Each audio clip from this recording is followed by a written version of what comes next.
Welcome to Jayanandini Tele Bangla channel. As usual, we are going to talk to a young man who is into journalism for many years, since the early 90s. And he's got interesting stories to tell us. So let me introduce Mr. Naimul Haq. He's a senior journalist of the country.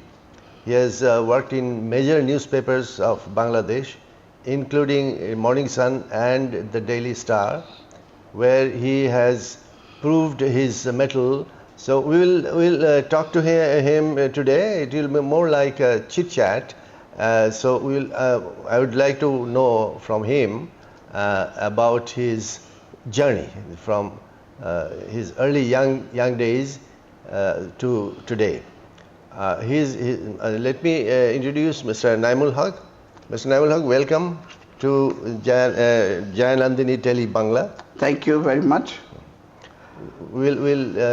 As I said, we will get to know about your journey to today in journalism. Okay. My journalism career started back in early 1993, okay. When I joined the Morning Sun. Now it's defunct.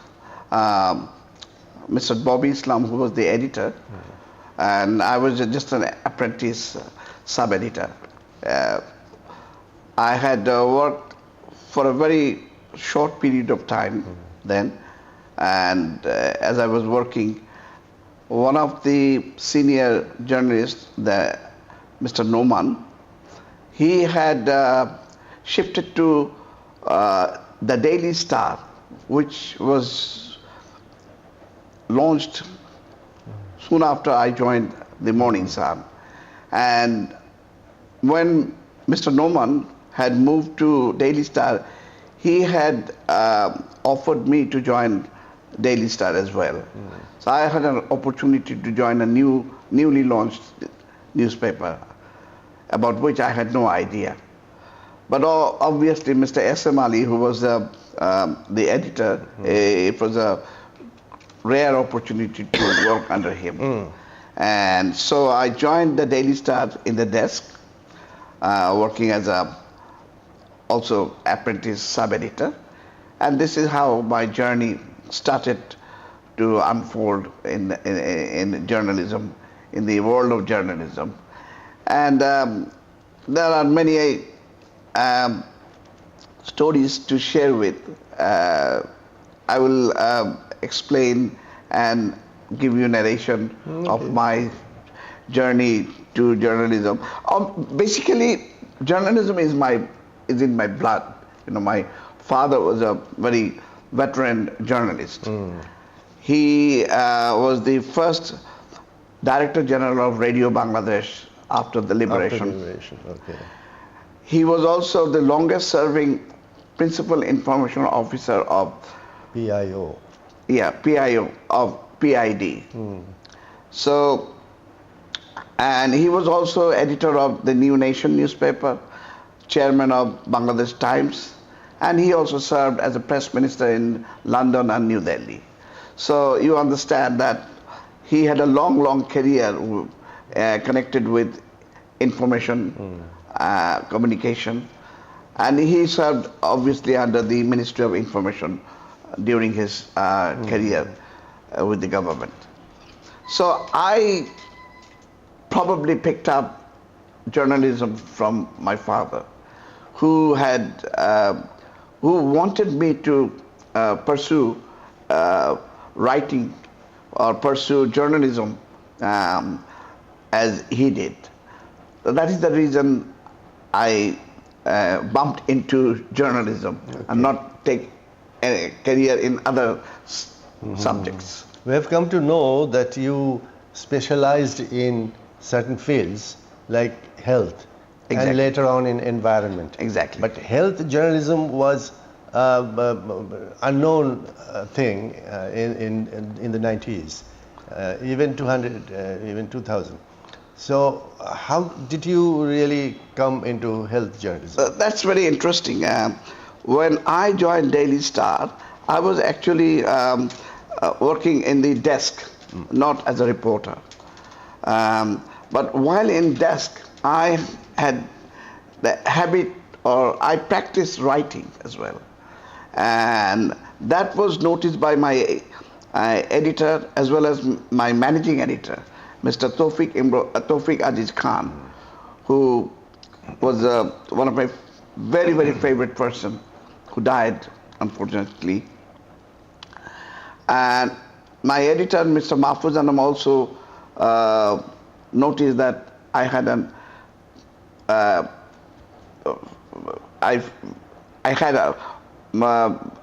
good writing skills, and so he offered me to join reporting because at that time English writing in English, especially reporters, was rare.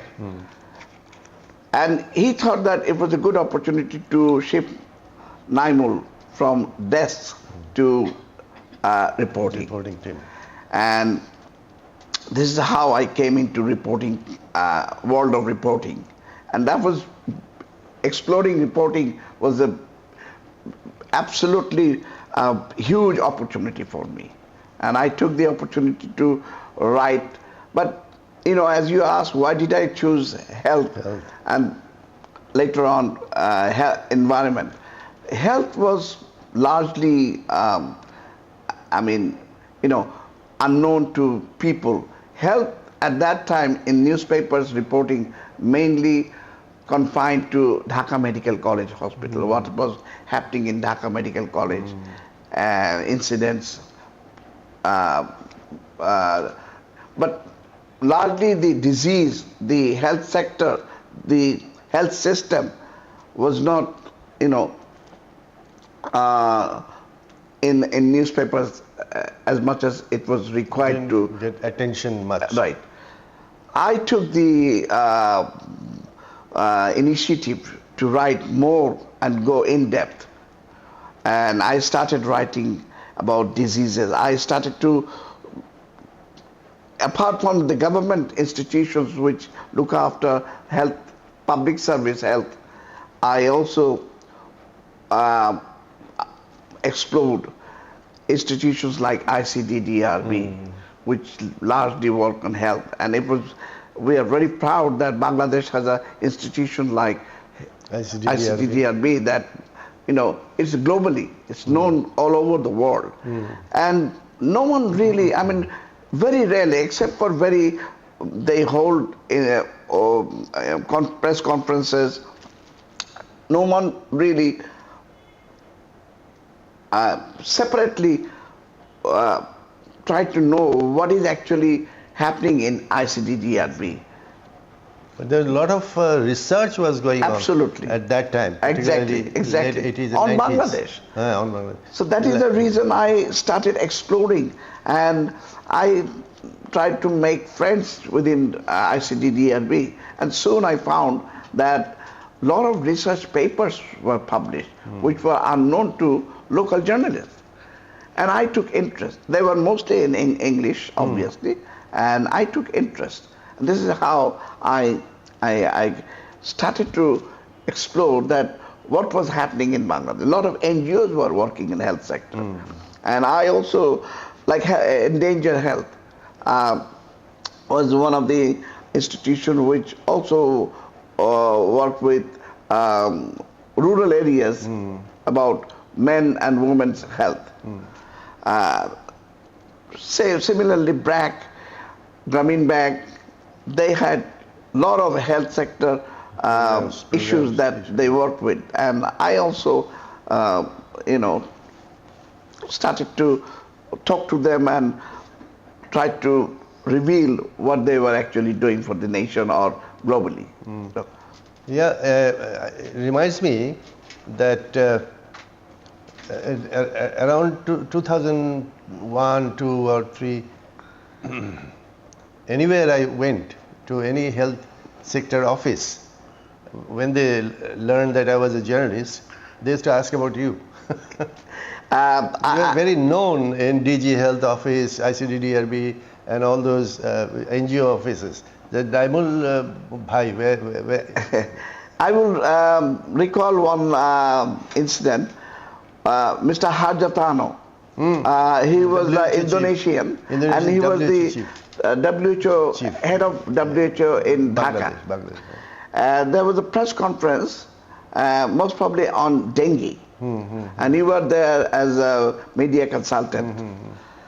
So people, journalists, there was a press conference, and journalists started to arrive. So did I. At one stage, he publicly said, without Naimul, this press conference would not be complete. Exactly.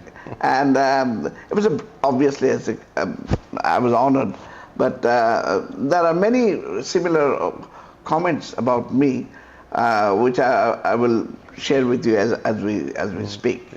Yeah, we can. Since the year of WHO came up, the name of WHO came up, I may ask you about your involvement with WHO. You may tell us. I had met Mr. Han Heinen, who is the chief of environmental health in Bangladesh. He was Dutch. And one day, one fine afternoon, he had called me to apply for WHO fellowship, which was completely unknown to me at that time. I'm talking about 2002. And it was the last day of Applying for the date before they closed. And I told him, I went back and I told him on phone that after a few hours they will shut down. I mean, it was closed, end. He said, don't worry about it. You still have 12 hours. So gather all the information. Obviously, I had to gather references.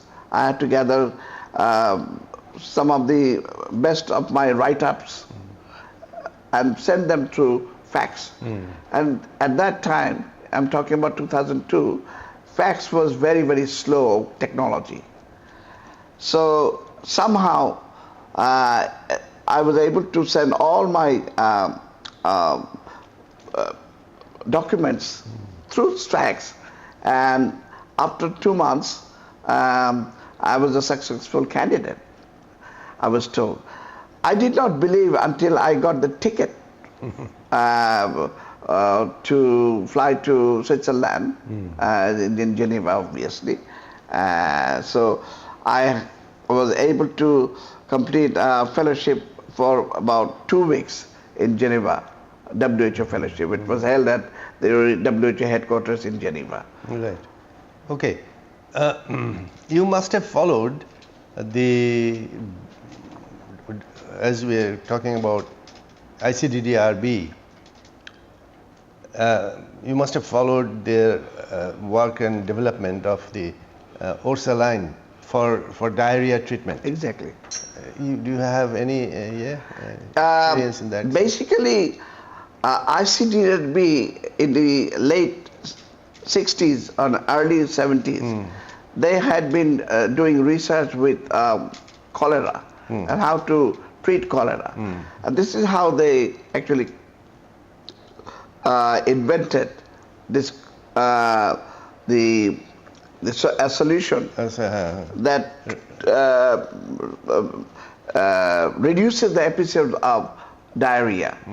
And this went global. I mean, diarrhea doesn't immediately stop, but the episodes of diarrhea slowly is reduced when you take the saline, oral saline. Oral saline. And this was, I mean, WHO picked it up very quickly.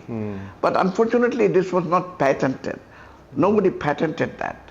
So WHO recognized, while ICDDRB concentrated on saving lives rather than making it commercial. You know, when you patent it, it's your own copyright. So they did not do it. They still did not want to do it. But, you know, Orsaline is Bangladeshi invention. And we are very proud that ICDDRB has had done all this research. I think the ICDDRB got some global recognition, Award, of course, many. award. Then how did BRAC come into this Ursuline thing? Well, BRAC is one of the largest non-government organization. They have roots in the rural areas. And ICTW is just a research organization. They develop, invent for the people, for the benefit of. But to take this and make these a reality, so that the beneficiaries, actually the rural people, BRAC was used. And this is how ICTW BRAC went into partnership to take some of their research output and take those to people, grassroots people, because the NGO BRAC had huge network with the rural people. Well, Mr. Naimul Haq, it will take us about few hours if you want to listen to your story, and we have some time constraints.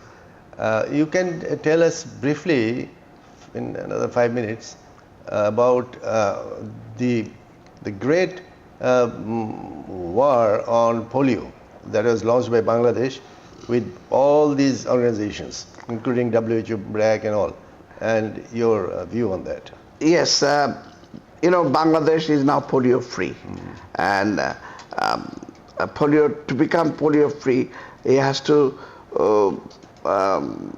just for our viewers to be aware of this, for 3 consecutive years, WHO, there are certain protocols to declare a country or territory polio free. And only then you are certified that that country is completely polio free. Although there are risks later on that polio can come back.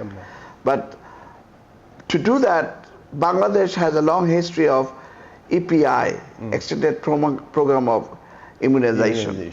This was, Bangladesh has an advantage that their health workers in the EPI had been immunizing under 5 children, and similarly to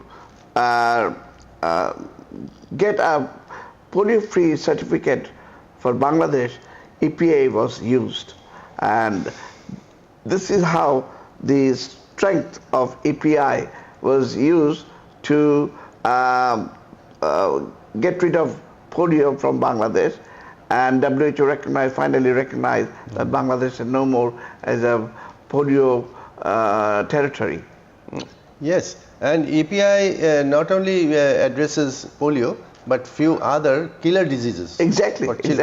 As I was saying, that EPI is one of the strengths of Bangladesh, and the EPI most successful story. Absolutely, EPI chapter has been copied from Bangladesh to many other countries, even in South America, Africa. In Africa, yeah. I mean, as you mentioned, when I was in WHO Dhaka, we used to receive delegates from many countries of Southeast Asia and Africa to watch and learn about EPI. Exactly. And we used to take them to the EPI office, and they used to go. We visited many, in the peripheries, health centers where they deliver EPI